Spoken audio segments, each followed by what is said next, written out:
బీహార్ ఫలితాలు ఇచ్చిన సంకేతాలేంటి? ప్రత్యామ్నాయం వైపు ప్రజలు ఎందుకు చూడటం లేదు? సార్, బీహార్ని కన్క్లూడ్ చేసే ముందు బీహార్ ఫలితాలు ఇచ్చిన సంకేతాలేంటి? ప్రత్యామ్నాయం వైపు ఎందుకు ప్రజలు అసలు ఆలోచించట్లేదు? అవసరం లేదనుకున్నారా? 20 ఏళ్ళ నుంచి ఒక నితీష్ కుమారే సరిపోయారు వాళ్ళకి. అంటే నీకు రాజకీయ పార్టీలన్నీ కులాల ఆధారంగా ఏర్పడ్డాయి బీహార్లో. ఇప్పుడు ఆ కులానికి నుంచి కంటెండర్ కావాలి. నితీష్ కుమార్ దెబ్బతినాలి అంటే మోస్ట్ బ్యాక్వర్డ్ కాస్ట్లు కుర్మి, కుష్వాహా, ఈ కొయిరి, ఈ కాస్ట్లో ఇంకో లీడర్ ఎమర్జీ కావాలి.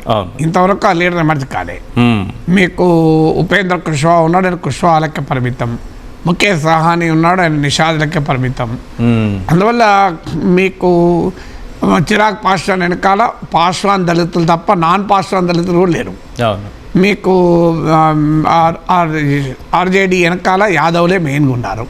కాస్త ముస్లిం ఓటర్లు ఉన్నారు, ముస్లింలకు నాయకులు లేడు కనుక. సో ఓవైసీ ప్రయత్నం చేసినా సక్సెస్ కాలే. అందువల్ల మొదటి ప్రాబ్లం ఏంటంటే కాస్ట్ లాయల్టీ ఆధారంగా పొలిటికల్ స్ట్రక్చర్ ఉన్నది కనుక ఆ కాస్ట్లోనే నాయకుడన్నా ఎమర్జీ కావాలి, లేదా ఈ కాస్ట్ పొలిటికల్ స్ట్రక్చర్స్ బ్రేక్ చేయాలి. ప్రశాంత్ కిషోర్ ఆ కాస్ట్ పొలిటికల్ స్ట్రక్చర్ బ్రేక్ చేసే ఎజెండా తీసుకున్నాడు, కానీ ఆయన ఆ రకమైన కాన్ఫిడెన్స్ని క్రియేట్ చేయలేకపోయాడు. ఆయనకున్న బ్యాక్గ్రౌండ్ రీత్యా కానీ ప్రజల నుంచి వచ్చే నాయకుడు కాదు కనుక క్రియేట్ చేయలేకపోయాడు. అందువల్ల అది మొదటి కారణం, cost base political structure.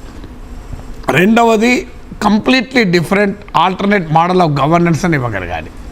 Arvind Kejriwal ఆ ప్రయత్నం చేసి చూపెట్టాడు, ప్రయత్నం ఆఫర్ చేశాడు, ప్రజలు అంగీకరించారు కదా. మళ్ళీ ఆయన కూడా అదే తాళ్ళలో ముక్కల్లాగా మొదలయ్యాడు. మారుతి ఆల్టోలో ప్రయాణం చేసి శీష్ మహల్లో తేలాడు. సో మారుతి ఆల్టోలో ప్రయాణం చేసినప్పుడు ప్రజలు ఆహ్వానించారు, శీష్ మహల్లో తేలినప్పుడు ప్రజలు వ్యతిరేకించారు. సో అందువల్ల నువ్వు ఆల్టర్నేటివ్గా ఎమర్జ్ అయ్యే కాగలిగితే completely radically different alternate agenda అన్న చూపెట్టగలగాలి. నువ్వు మధ్యలో ఉంటే లాభం ఏదో, ట్రంప్ నన్నా ప్రజలు ఓటేస్తారు, ఓ జోరన్ మమ్దాని అయినా ఓటేస్తారు, మధ్యలో కమలా హారిస్ ఉంటే జనం గెలవరు కదా. సో అందువల్ల ఆల్టర్నేటివ్గా నువ్వు చూపెట్టగలగాలి. సో ఆ రకమైనటువంటి సిచ్యువేషన్ బీహార్లో లేదు కనుక నీకు టీనా ఫ్యాక్టర్ అంటారు. దెర్ ఇస్ నో ఆల్టర్, ఎవరు ఓటు వాళ్ళకే కదా. ఆ కులం వల్ల కులాలకు వేసుకుంటారు. ఆ కాంబినేషన్లో కాస్త చీరికొస్తే వాళ్ళు ఓడిపోతుంటారు.